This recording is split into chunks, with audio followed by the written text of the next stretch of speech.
1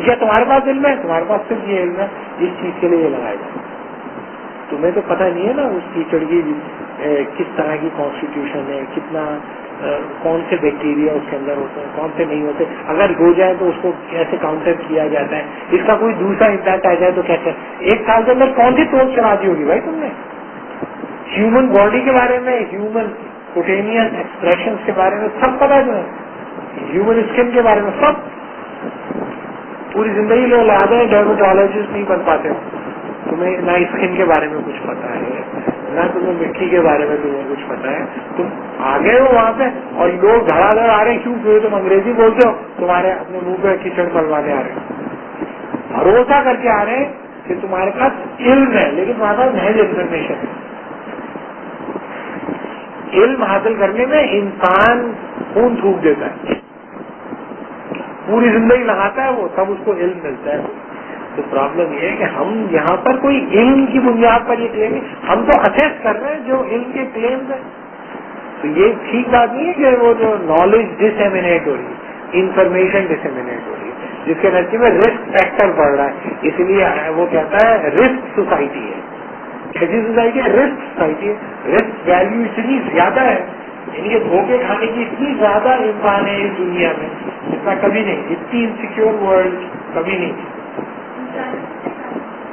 ایک جیڈنس نے کہا تھا, یس مزیلس نے کہا تھا. جی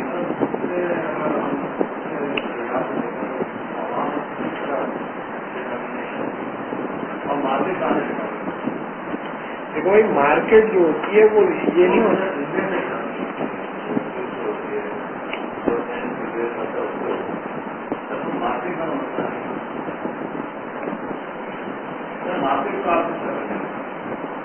مارکیٹ کو تم کیا سمجھتے ہو؟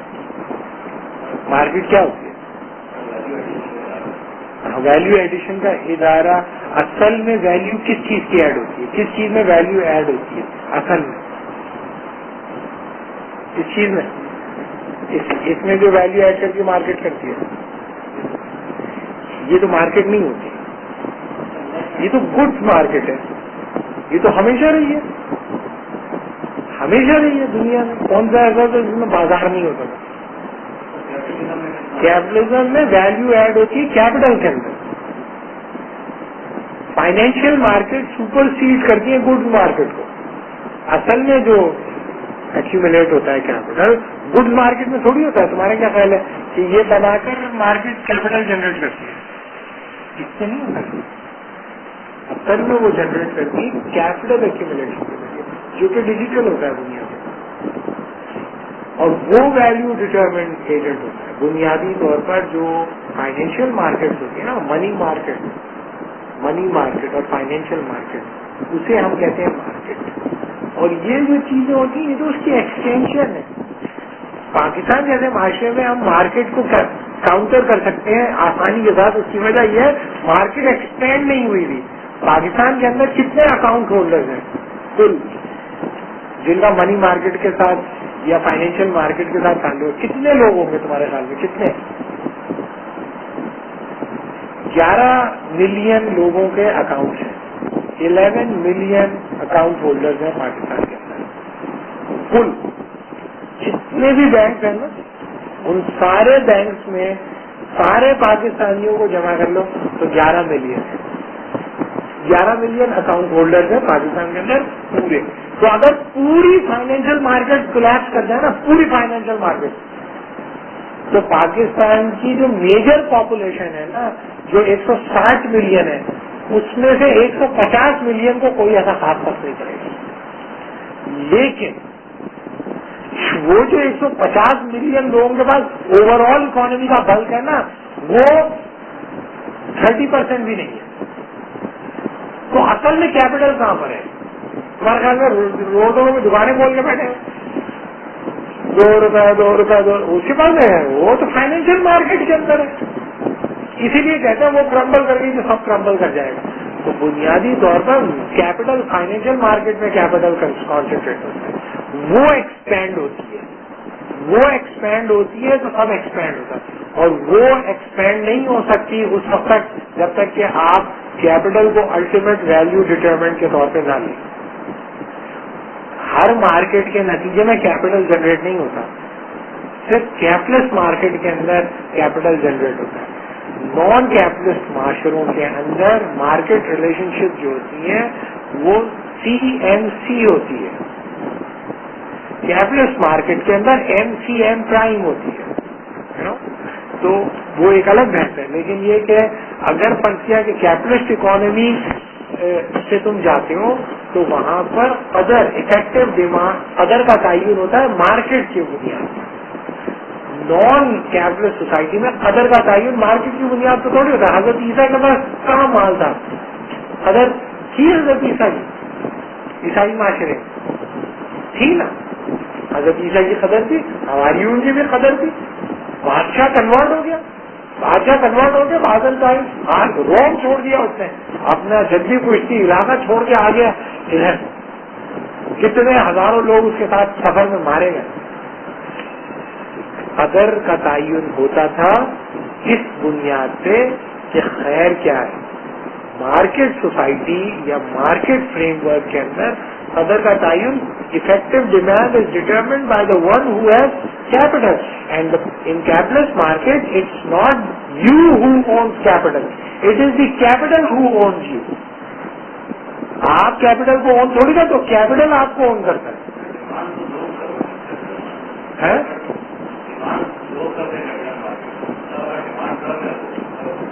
کس چیز کی ڈیمانڈ کر, کس ویلیو کی؟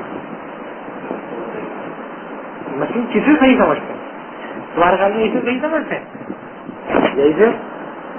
یہی سے وہ کہتے ہیں کہ جو میں اس چیز میں سرمایہ کاری کروں گا جس کے نتیجے میں سرمایہ بڑھ گیا, تو اس کی کمٹمنٹ اس کے ساتھ نہیں ہے, اس کے ساتھ بھی نہیں ہے, اس کے ساتھ بھی نہیں ہے. اس کی کمٹمنٹ ہوتی ہے سرمایہ کے ساتھ. تو جس میں سرمایہ زیادہ تیزی سے ایکسلریٹ کرے گا اس میں ہوگی نا سب سے زیادہ سرمایہ کاری ڈیمانڈ کے اصول کے ساتھ. تو سب سے تیزی سے سرمایہ کاری کہاں ہوتی ہے؟ کمپیوٹر, یہ موبائل فون بنانے میں سب سے زیادہ سرمایہ کاری ہوتی ہے سرمایہ کے اندر, فائنینشیل مارکیٹ, جس میں ایک سیکنڈ میں تم کروڑوں بنا لیتے ہو, ایک سیکنڈ میں تم $1 ٹریلین بنا لیتے ہو. صحیح تم نے داؤ کھیل دیا تو بنیادی طور پر آپ جب کہتے ہیں کہ سرمایہ کے میدان میں جو چیز فلرش کرتی ہے, گڈز مارکیٹ کے اندر وہی چیزیں پریویل کر سکتی ہیں جو کہ لنکڈ ہوں سرمایہ کے ساتھ. اگر زر کے بازار کے ساتھ جو لنک نہیں ہوتی وہ پھل پھول نہیں سکتی. اور زر کے بازار جو ہوتے ہیں, منی مارکیٹ جو ہوتی ہیں, وہ ہواؤں کے اندر نہیں کھڑی ہوتی. اس کو لیے ایک خاص قسم کی علمیت درکار ہے, خاص قسم کا انسان درکار ہے, خاص قسم کی ویلیوز درکار ہے. وہ تمام ویلیوز کو بریک کرتی ہیں جو accumulation for the sake of accumulation کو کاؤنٹر کرتی ہیں. تو بازار کا جو تصور ہے تمہارے ذہن میں, وہ جو ہمارے یہ صدر بازار یا حیدری مارکیٹ یہ نہیں ہوتا. بازار ہوتا ہے فائنینشیل مارکیٹ, جو کہ نیبلز میں اور وینس میں اور نیو یارک میں اور وال اسٹریٹ میں اور یہ یہاں پہ ہوتی ہے.